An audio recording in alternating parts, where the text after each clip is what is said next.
Hey everybody, so welcome back. Today we're going to look at, yes, that's right, another old deck from my card collection from Magic the Gathering. This is another deck that I played with, and well, it's different, especially for my style of gameplay. Let's take a look at it, opening up once again another old Ultra Pro box. Though I have to say, these Ultra Pro sleeves have held up. Let's just flip it over for you guys. So this is a white deck, or a plain deck. Again, mono-colored, because back in the day, that's pretty much what I ran. And this was more of a, I used to call it my Vatican deck. This was my, we're going to defend and then have a crusade. Holy Strength, a ultimate, or not an ultimate, but a nice old school power boost. For 1 mana to get +1/+2 on a creature, that was pretty cool as far as buffs went for 1 mana. Down to a Soul Warden. You have to love Soul Warden. Every time a creature comes into play, is summoned, you gain 1 life. Now, unless the rules on this card have changed, the way we used to call it, it does not say a card. It says when a creature comes into play. So if somebody goes and decides to create an infinite creature combination, they've essentially just granted you infinite life if this card's still out there.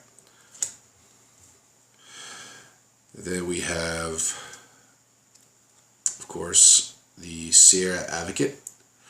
This was the first angel card I ever acquired. She is a 2/2 that costs 3 colorless and a plain with flying, and you could tap her to give one of your creatures a +2/+2 till end of turn. And that is awesome. Then we have, let me read that correctly, Strength of Isolation, which was a 1 colorless and a plain, so it costs 2, and it's basically the same as Holy Strength, and it gives you a +1/+2, but it also has a Madness cost where you could play this for the same price as Holy Strength.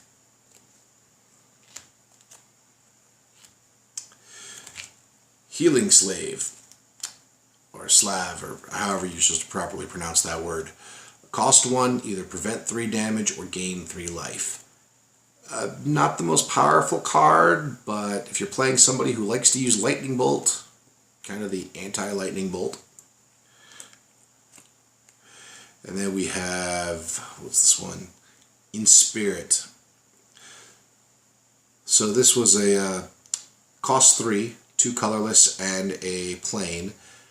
But you got to untap target creature and give it a +2/+4 until end of turn. So this could be really handy when you needed that blocker.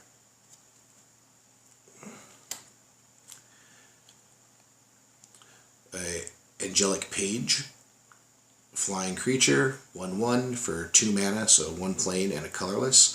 And it has a weaker version of Sierra's Advocate. So it's going to give it tap to give +1/+1 to target creature.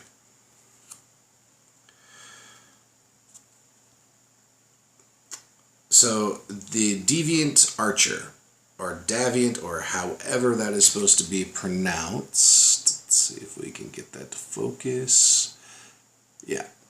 She costs 2 colorless and a plain, so a cost of 3 for a 1/2 creature, but you can tap her to deal 1 damage to a attacking and or blocking creature.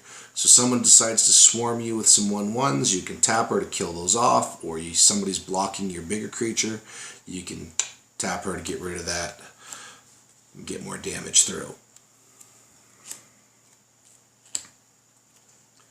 Here's a good one, Iron Fist Crusher.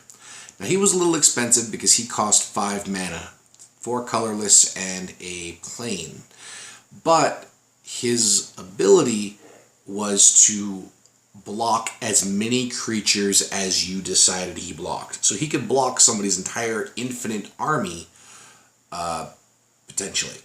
Of course, that would more than likely kill him, but we're going to set him aside for a moment because there's actually another card I believe is in here that, if I remember correctly, fixes that problem. And of course, another Soul Warden, could never have enough of her. Right? Speaking of that card. So, Sandskin. Sandskin is an enchantment that you put on a creature. Costs you 3, 2 colorless and a plain, but it prevents all combat damage that creature would take. You put that in conjunction with a creature that can block everything, you now have the ability to block all combat damage whatsoever. Just everything is all blocked. Even if they create infinite squirrels to attack you with, he goes and he blocks every single squirrel. He's a very, very busy man. Good thing that he's got a Morningstar Flail there. Alright? He's going to have to bash a lot of squirrels. Another Serious Advocate. And then most of this deck so far has been about buffing and defending, but then we get into what I always thought was my Plains deck's cool part, and that's the shadows that it had. So we have the Solitary Monk, who is a 2/2, so he costs 2 planes, and he's a 2/1 with protection from black, and he's a shadow. Shadows he can't block, but he can only be blocked by other shadows, and you didn't see too much of that kind of play at the time. So a lot of times this guy, he was a sucky defender, but you attacked with him every turn to make sure you were pecking away at your opponent. And this is somebody you want to throw a lot of buffs on. Hallowing Mind. This, especially in a group game, can get you some group love because everybody gets to draw an extra card. Who doesn't love that? It only costs you 2 to play. Then we have another Solitary Foot Soldier. Again, this is another shadow card. Only costs 1 for a 1/1. Not that special, except that he has that shadow ability, so he's attacking and he's not blockable. A lot of somebody who's pillowing up isn't too happy about that. Longbow Archers, which are kind of cool because they are 2/2s for 2, and they have first strike, and they are allowed to block as if they had flying. So you can, somebody has a little flyer up there, they think they can peck at you, not with these guys out.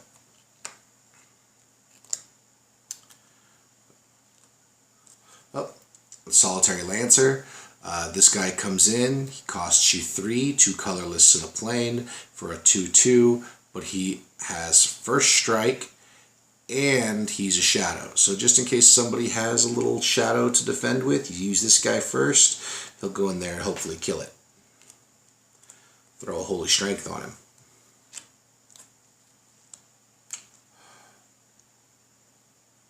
Mereda's Boon. Basically, it's another Holy Strength. This one's kind of cool though because you can play it anytime you could play an instant.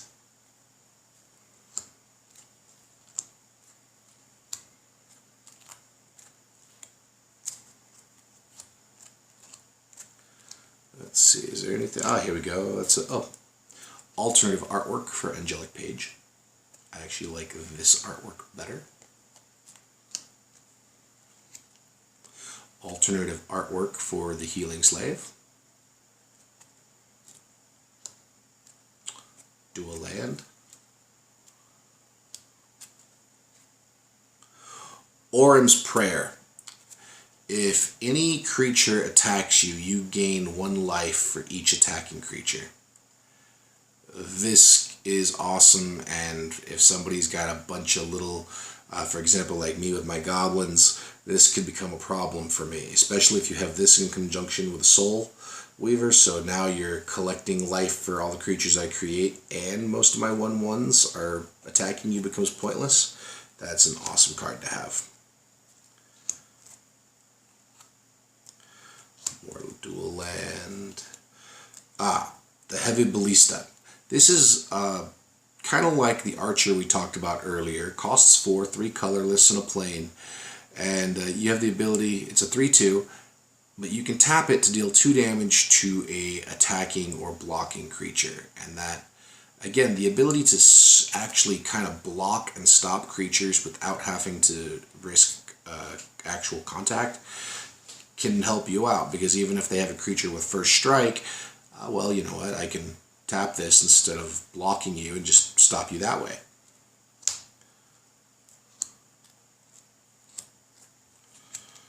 A solitary foot soldier. This guy's kind of cool because every time he goes into an attack, he automatically gives himself a +1/+1. And a lot of people don't realize that, so I remember that, you know, all of a sudden he's hitting them for 2 when they thought they were only going to get hit for 1. Read the card, people. And then these were some late additions to the deck. We have 2 of them here. And these were Oathsworn Giants. These were sort of the big expensive guys. At 4 colorless and 2 planes, bring them at a cost of 6.